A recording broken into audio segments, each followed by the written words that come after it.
24 hours before launch, Russia threatened NATO to cease providing Ukraine with weapons and ammunition for weeks, and at last it's made good on its promise to take military action against any NATO convoys bringing such aid into the country. Just inside the Ukrainian border, a convoy of NATO vehicles is strafed by two Russian Su-25s. The unarmed transports are decimated by gunfire and rockets deployed by the Russian jets. There are no survivors. 23 hours before launch, verification of the deserted convoy has finally reached the desk of the President of the United States. The convoy was being manned by Polish soldiers who helped their Ukrainian counterparts unload American C-130s and pack up the much-needed war supplies inside of Polish territory. The shipment of modern weapons was safe as long as it remained outside of Ukraine, but immediately upon crossing the border, Russia declared it a legal military target. Now the President of the U.S. has a very difficult decision to make, and he immediately sets up a secure call with the heads of several NATO nations. 19 hours, 24 minutes before launch. Earlier in the war, NATO warned Russia that an attack on any of its convoys would constitute an Article 5 response. After a lengthy and heated discussion, the United States, Great Britain, France, Spain, Norway, Germany, and Poland all invoke Article 5 of the alliance. An attack on one is an attack on all. Other NATO members are being brought up to date as their leadership is being informed of the attack. Because the attack was not directly inside NATO territory, some members of the alliance, like Turkey, are having serious reservations. 2 hours before launch, the United States, Great Britain, France, Poland, and Germany have all been prepared for the possibility of an attack by Russia, either into Poland or on Polish transports and logistics personnel assisting the Ukrainians. The 5 states decided to send Russia a strong message, and combat planes kept on alert for such an eventuality have been taking to the skies already for the last half hour. A massive lightning strike force of NATO planes is approaching various Russian military targets in Kaliningrad, Ukraine, and even along Russian borders itself. 1 hour, 18 minutes before launch. NATO planes overwhelm Russian defenses, who are completely unprepared for NATO's massive response.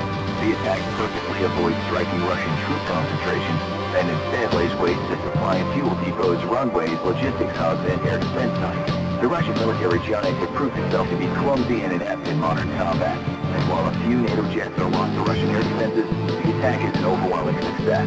It's hoped that the attack will be enough to deter Russia from further aggression, and the targets were specifically picked in order to avoid large casualties for just this reason. NATO is still hoping to avoid all-out war with Russia, but the attack against the Polish convoy carrying NATO weapons simply cannot be ignored. 19 minutes before launch. Reports of NATO airstrikes have been rolling into Russia's general staff for the last hour and 8 minutes. The attack was a complete and total humiliation for Russia, as its much-vaunted air defense network was easily suppressed by a massive quantity of highly capable NATO planes. The resulting chaos has produced few military casualties, but opened up serious vulnerability gaps along the Russian border, inviting further incursion of NATO air power. Perhaps worst of all, it's shown that the nation cannot simply match the overpowering technological and doctrinal superiority of NATO's professional military. But the President of the Russian Federation, Vladimir Putin, has been prepared for this. He has only one last card left to play, the only thing keeping NATO from absolutely steamrolling its forces in Ukraine and relegating Russia to a third-rate world power for the next century: nuclear weapons. Putin will send a message of his own. If he fails to, NATO will understand that it has near complete impunity to attack Russia from the air by exploiting the gaps it created in its first assault along the Russian air defense network, and aid rushes over to President Putin carrying the Chiget, Russia's equivalent to the nuclear football. Much like the American version, the Chiget carries inside of its sealed authorization codes that relay President Putin's orders to his general staff. Putin selects his desired option and transmits the code to the general staff. The signal is uplinked directly to the Kafka's secret communications network that links the senior-most Russian leadership together. Verified as authentic by the general staff, which had already been gathered beforehand, the signal is then relayed directly to local weapons commanders.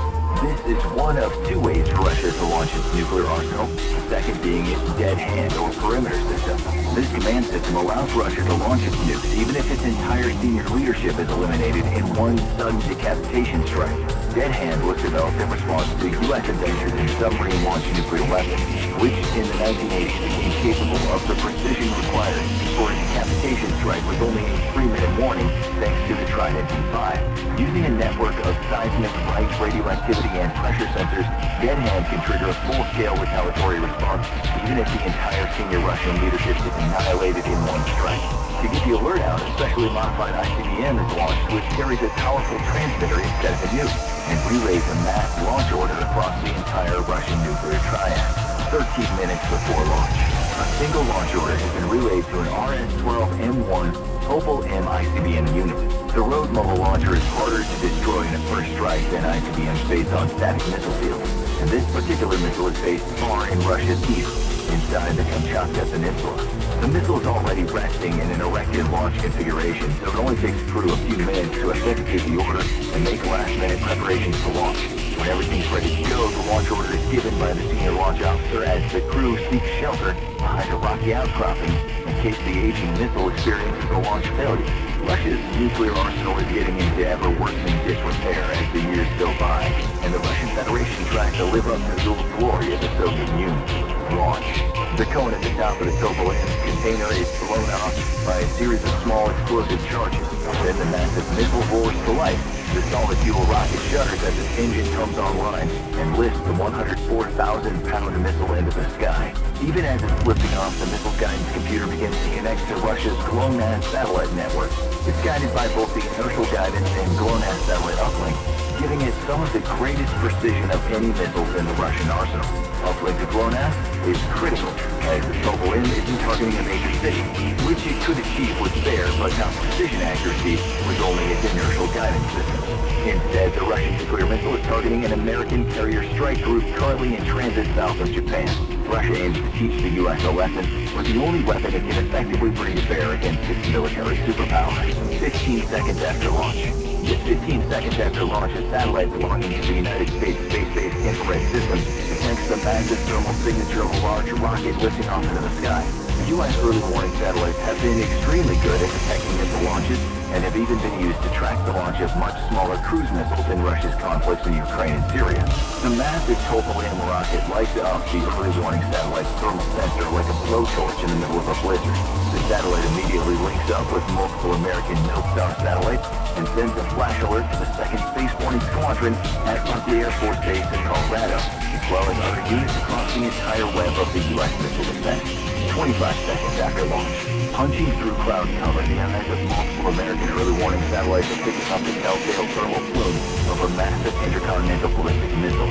Internally, the satellites compare the thermal plume and other telemetry, such as speed, to positively identify the Russian missile as a Topol M. 30 seconds after launch. The Russian missile is now entering the upper atmosphere in a highly inclined trajectory. To watching satellites, this is indicative of a strike somewhere far closer to Russian shores than the American homeland. The missile is also moving in the wrong direction for a strike in the U.S. In that case, it should be moving north while in the Arctic Circle. 1 minute 15 seconds after launch. The President of the United States has been made aware of the missile launch.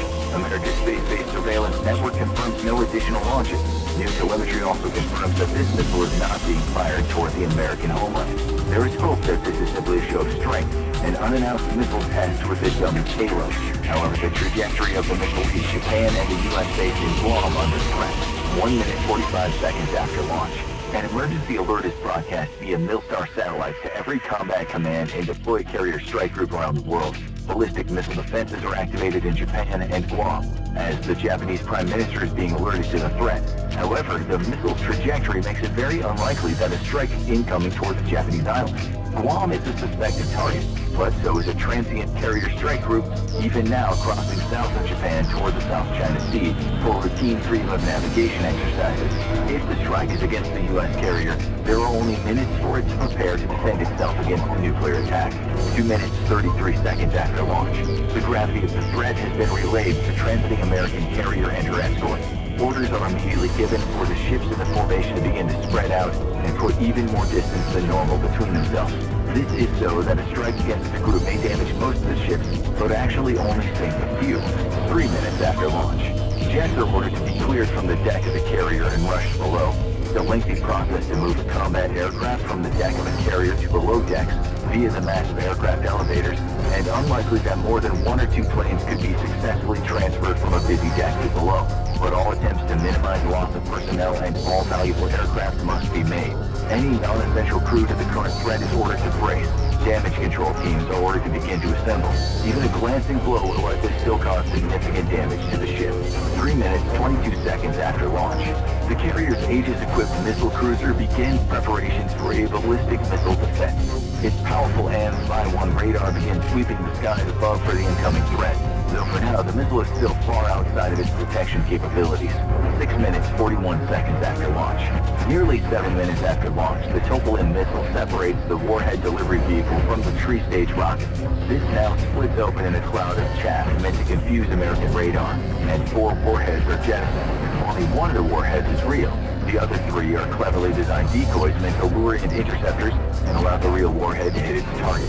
The Russian missile has been experiencing some difficulties to date, however. American electronic attacks against the GLONASS system as well as space-based radar satellites have forced the missile to rely largely on inertial guidance as it makes its way to the last known location of the carrier strike group.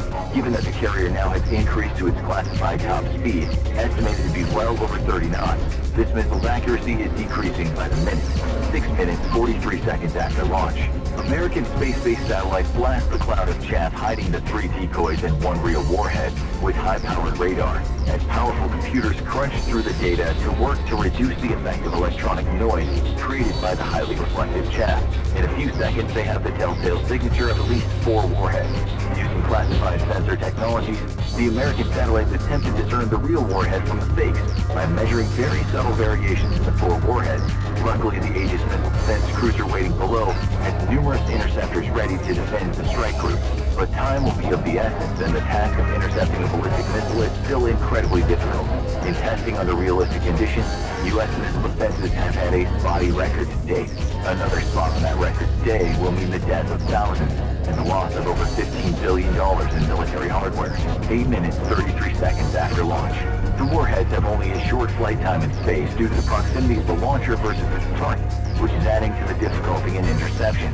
Data is of the greatest importance in successful missile interception, and gathering data takes time, which is officially about to run out. The warheads begin their terminal descent down into the atmosphere. The Aegis cruiser's powerful spy radar lights them up from below.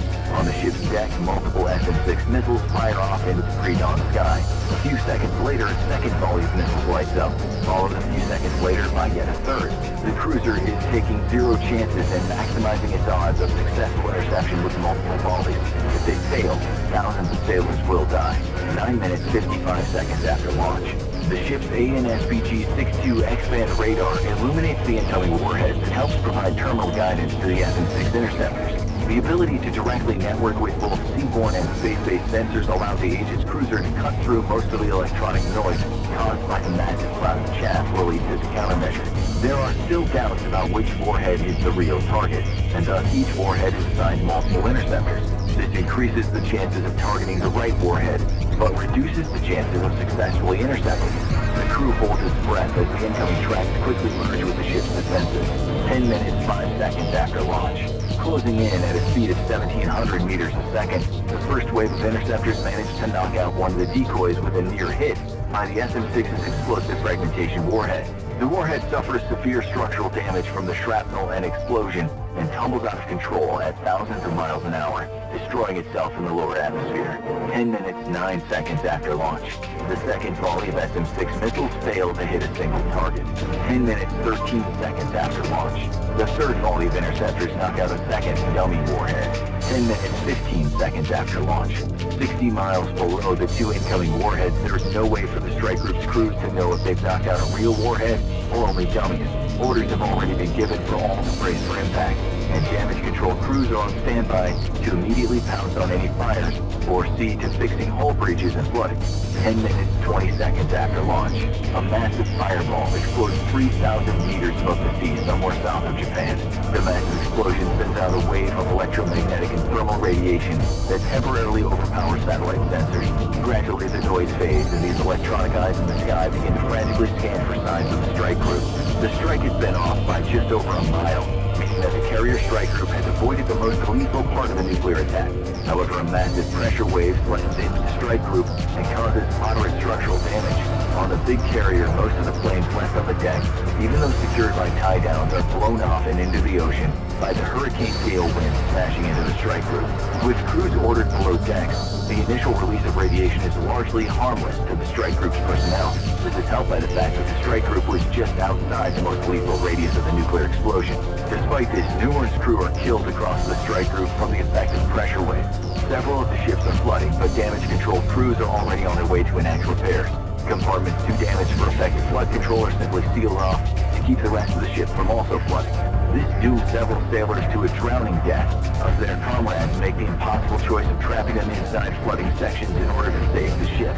The Russian nuclear strike has effectively rendered an entire strike group combat ineffective, as the ships must now link to the nearest friendly port for immediate repairs. Decontamination must also be undertaken even before the ships arrive at port, and damage to the flight deck of the carrier repaired to make air operations impossible. However, things could have been far worse if Russia had used more than one missile, as they would in a serious attempt at sinking an American carrier and her accompanying escort. The fact that Russian nuclear command and control systems, as well as their space surveillance and guidance, and even the missiles themselves are in great disrepair, helps limit possible damage as well. Russian guidance networks such as GLONASS are very vulnerable to disruption, making Russian weapons far from precise. Despite only suffering moderate damage, however, Russia has just launched a nuclear weapon against the armed forces of the United States of America. A full NATO Article 5 response is now inevitable, as is a state of war against the greatly outmatched Russian Federation. Faced with the certainty of losing the war against superior NATO forces, President Vladimir Putin must now contemplate expanding the use of nuclear weapons to defend his hold on power inside the Kremlin and fend off NATO attacks. Yet in the American White House, the President of the United States is now even reviewing options for a similar attack against a Russian military facility.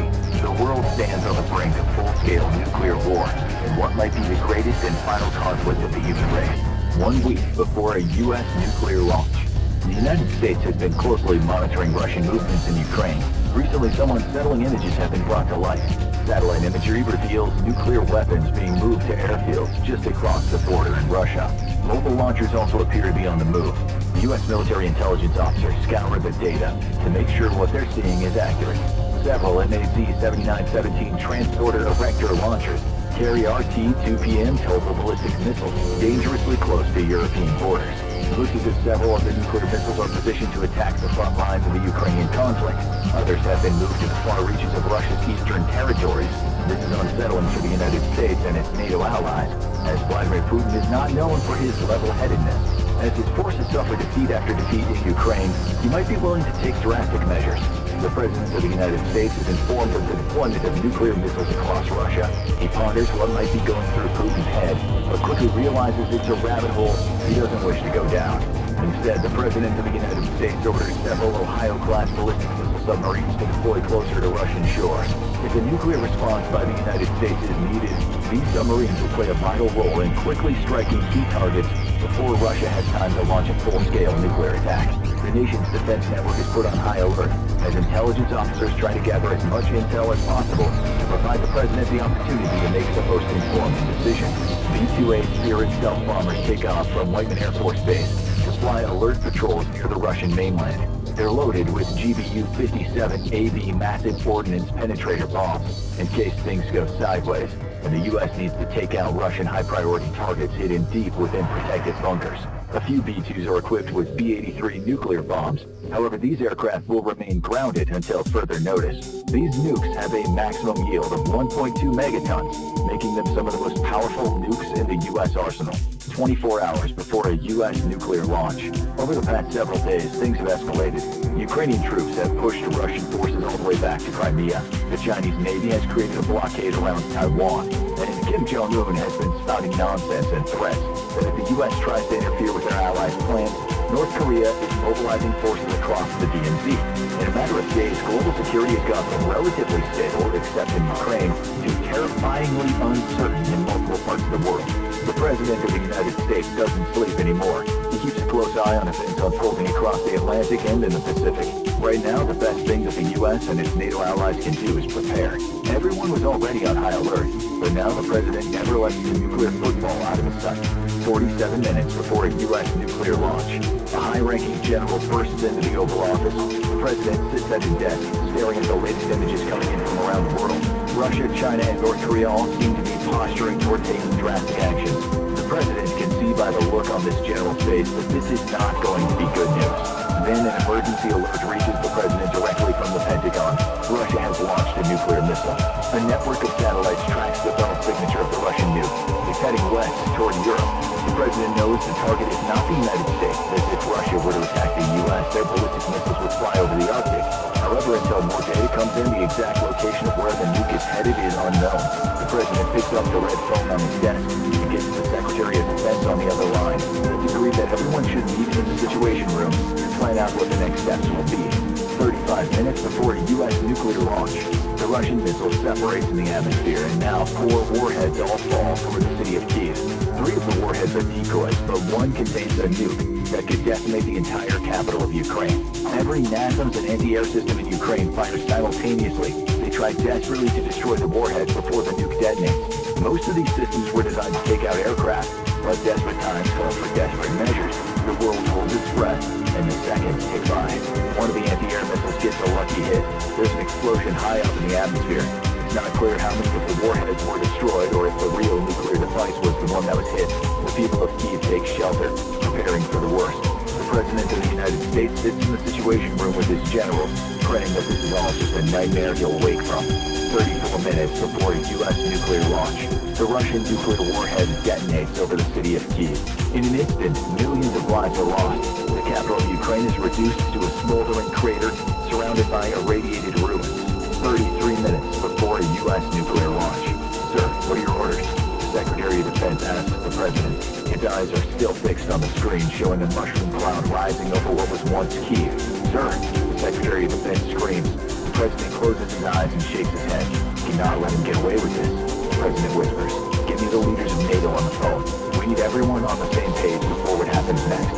15 minutes before a U.S. nuclear launch, the President of the United States ends the call between the leaders of NATO. He looks around the Situation Room at his military advisor. The conversation was brief. Everyone agreed that Russia's actions cannot stand without consequences. There needs to be some form of retaliation by NATO. It's clear that Putin has lost his mind. After the nuclear attack, China almost immediately pulled its ships and other forces back to the mainland in an attempt to de-escalate the conflict in East Asia. Even they can't believe that Vladimir Putin would fire a nuclear missile at Ukraine. China has a strict policy of only using nuclear weapons to defend its own territory. They condemn Russia for escalating the war in Ukraine into a much more dangerous global conflict. The Situation Room is silent. The European countries and NATO have already begun mobilizing their forces. The plan is to hit Putin hard and fast. But the problem is, the mad Russian dictator still has more nuclear weapons, many more. The President of the U.S. has declared that Vladimir Putin must be immediately punished and that NATO needs to send a clear message. The U.S. has taken it upon itself to launch a retaliatory nuclear strike against several key military installations across Russia. These nukes will not target major cities or population areas, but they will cripple Russia's nuclear stores and military infrastructure. I made my decision, the President said. Bring me the codes. 13 minutes before a U.S. nuclear launch. Everyone turns to look at the man holding the black briefcase in the corner of the Situation Room. For a moment, he doesn't move. He knows the ramifications of delivering the briefcase to the President now that he's made up his mind. But it is his sworn duty. The man takes a step forward and carries the nuclear football to the table. He places it in front of the President of the United States and returns to his post. The President unlatches the clasps of the briefcase. They swing open with a satisfying click.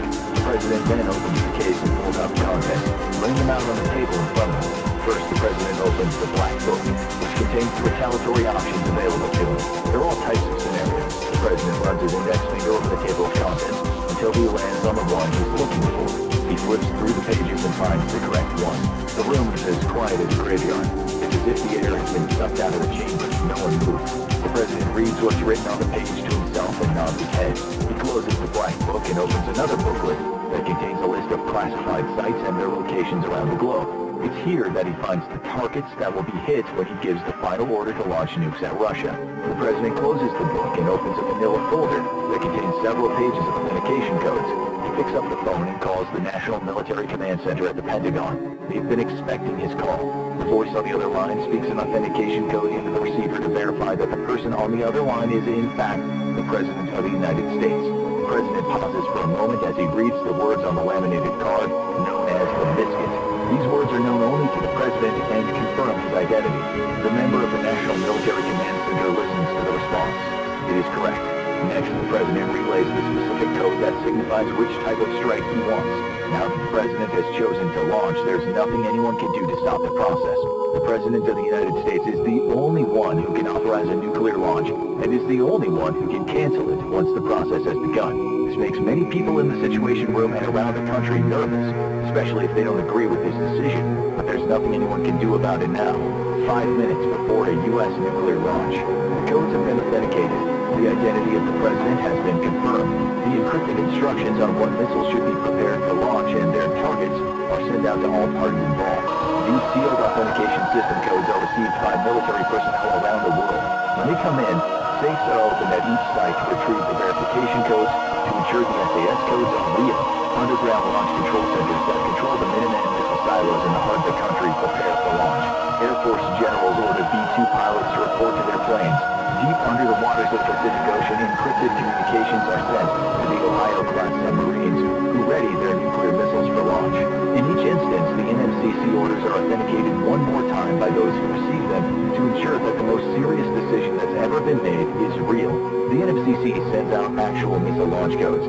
There is one more fail-safe to ensure that every possible opportunity to abort the firing sequence has been given. 1 minute before a U.S. nuclear launch. The crews at the underground missile silos open a box containing 2 keys. The commander of the facility holds onto one and gives the other to his second in command.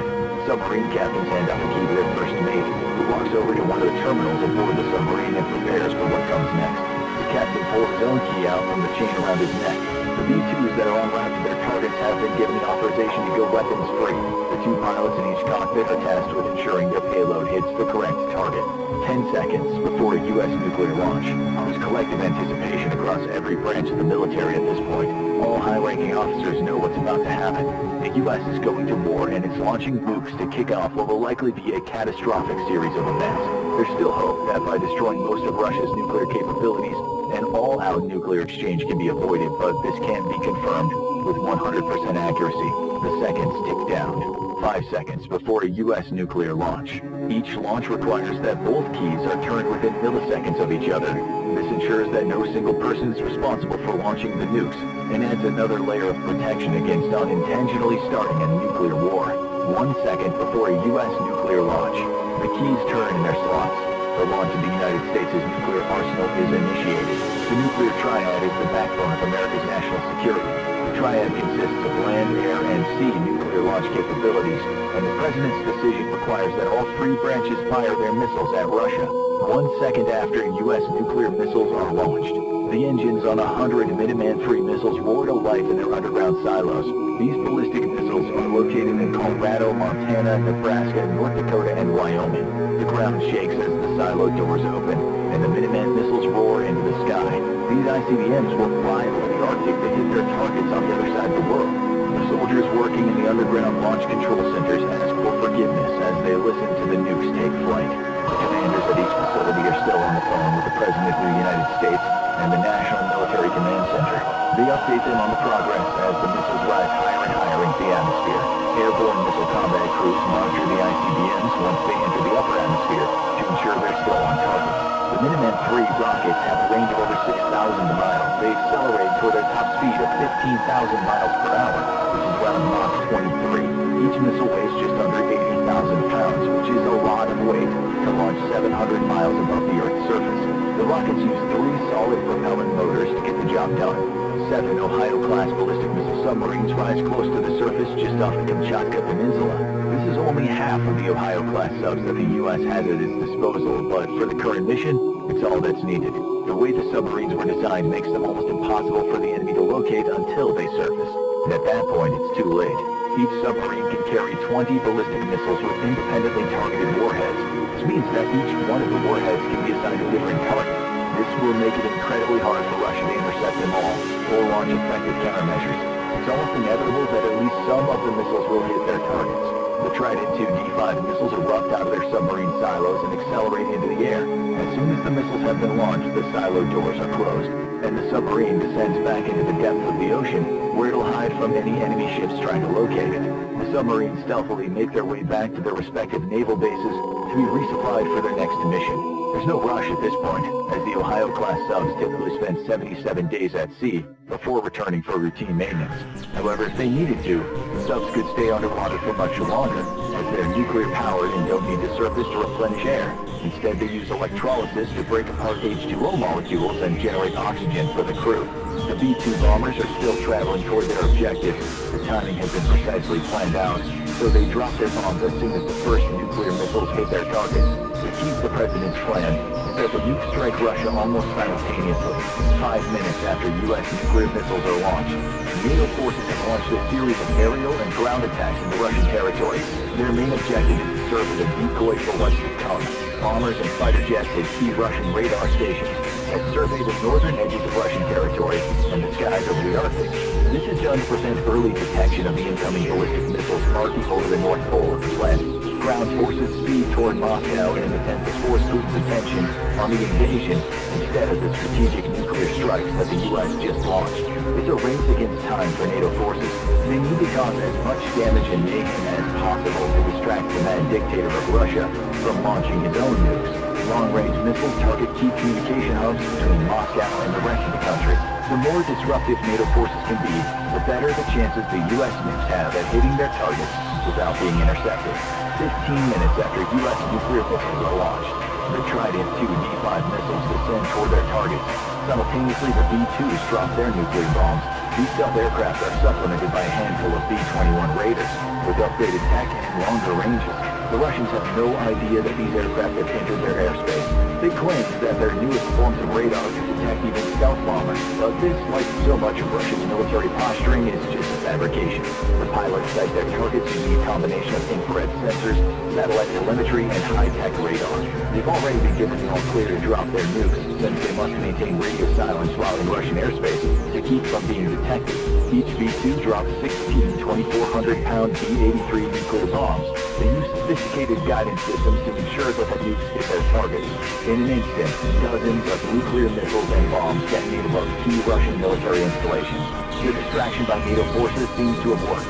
The already weakened Russian military is so understaffed due to the war in Ukraine that they just didn't have the personnel to effectively monitor the NATO attacks and the incoming U.S. nuclear warheads. However, it's now clear what the strategy is. Putin screams at his generals to launch any Russian nukes that remain. At that very moment, a B-61 thermonuclear gravity bomb penetrates the ground near where Vladimir Putin is hunkered down in a bunker.